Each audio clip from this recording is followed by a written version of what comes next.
Peuple du Sénégal, peuple d'Afrique, je me tiens devant vous aujourd'hui avec une émotion profonde, car ce que nous célébrons ici n'est pas un homme, mais une vision, une loyauté, un sacrifice. Dans les pages de l'histoire, il y a des noms qui apparaissent comme des éclairs, des noms qui réveillent les consciences, des noms qui rappellent au peuple qu'ils ne doivent jamais s'agenouiller. Ousmane Sonko est de ces noms-là. Aujourd'hui, je ne parle pas comme président, je ne parle pas comme dirigeant, je parle comme un frère africain, comme un fils du continent, comme un témoin de la force d'un homme qui a choisi la dignité plutôt que la couronne. Sonko n'a jamais regardé le pouvoir comme un trophée.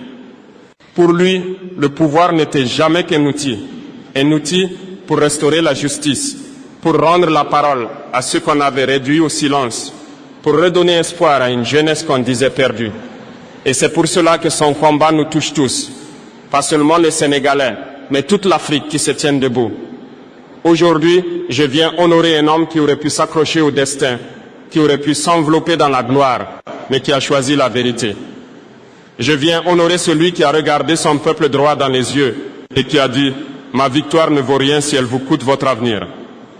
Sénégalaises, Sénégalais, je suis ici pour célébrer un frère et pour dire à l'Afrique entière, le courage existe encore, la loyauté existe encore, le sacrifice existe encore. Oui, il existe encore des leaders qui choisissent leur peuple plutôt que la couronne. Ousmane Sonko n'a pas seulement parlé de courage, il l'a incarné, il l'a vécu, il l'a respiré. Dans un monde où tant de dirigeants tremblent devant les puissants, lui n'a tremblé que pour son peuple. Là où beaucoup se réfugient derrière les privilèges, il s'est réfugié derrière la vérité. Là où d'autres baissent la tête pour survivre, Sonko a levé les yeux pour résister.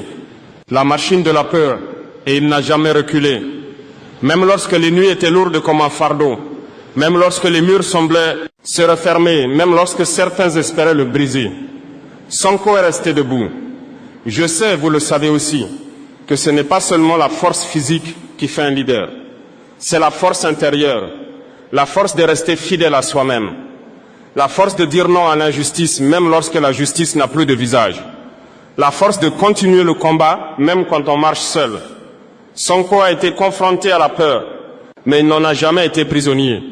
Le courage n'est pas l'absence de peur. Le courage, c'est avancer malgré elle. Et c'est ce qu'il a fait encore et encore, jusqu'à devenir le symbole vivant d'une jeunesse qui refuse d'être broyée. Quand on lui a fermé les portes, il a créé un passage. Quand on a voulu l'isoler, il est devenu le point de ralliement. Quand on a voulu l'effacer, son nom est devenu